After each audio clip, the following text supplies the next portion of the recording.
Wait, can we just be honest? Because compared to the previous season, this first BBNAIJA dinner was quiet. Like, it was really quiet. Anyway, let's get into it. So Biggie hosted the first official dinner of season 11. And as always, this year's team was a touch of gold. They looked good. I won't lie. A few of them put in work, they looked okay. But compared to the other seasons, you be the judge. The table setting was beautiful, decoration beautiful, the food was nice, I can tell. Of course, there were drinks and soft music playing in the background. Everything was set for what we thought would be a memorable night. By this time last year, it was the same dinner that Thelma and Isabella had their thing. That Isabella was even crying. She was in love with somebody. Like, there was drama. These people didn't even just get creative. Like, we're just waiting and waiting. Nothing happened.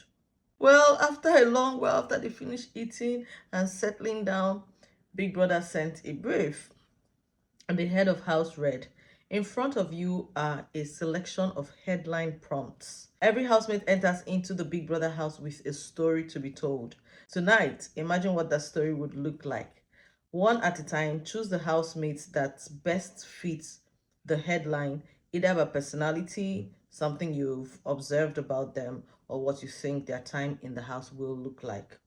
There are no right or wrong answers. The headlines can be dramatic, bold, funny, etc., whatever. Just remember, housemates, you are not predicting the future. Or perhaps you are. You each have 3 headlines to choose. So whose name will make this headline?" And they started picking from the box. It was Nomi first, just to give you an insight on what kind of prompts they had. So she opens the paper and it reads, "Dash makes the biggest move yet." So she has to fill in the blank space and she goes, "Temi, she feels like she has a lot of potential." Her next question was, "Dash makes a shocking confession." And she says, "Shiba." So when you call somebody, you just give a brief explanation. And he went on to the next person, Temi. So the way they sat, they just passed the box round like that. Temi picked her own. Dash has an unforgettable moment. She said, Flora.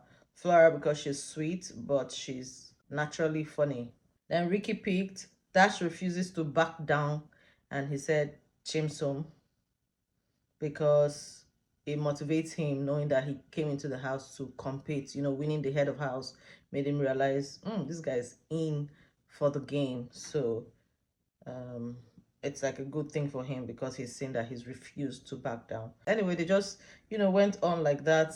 It was a nice idea because this is where we're supposed to start seeing personalities come out, like somebody throw a little shade here or a little shade there. Maybe one small comment will spark something, but Ricky was the star of the night because of all the drama in the house. Most talked about right now, dividing the house into two, a few people on Nomi's side, so because of the different prompts people were picking, his name kept coming up and up.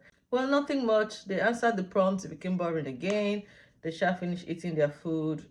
They danced a little, maybe like 5 seconds. It wasn't even a lot. I guess it's because the last season spoiled us. Like, gosh, how can you not? How can you not? Like this year, they all just felt safe. I feel like they're still playing safe. They're still in their shell, you know?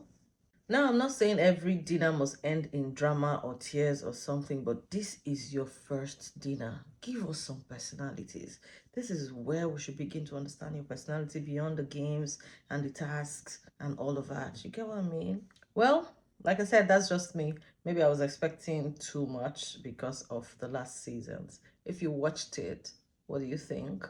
Did you enjoy the calm vibe or were you also expecting something to happen?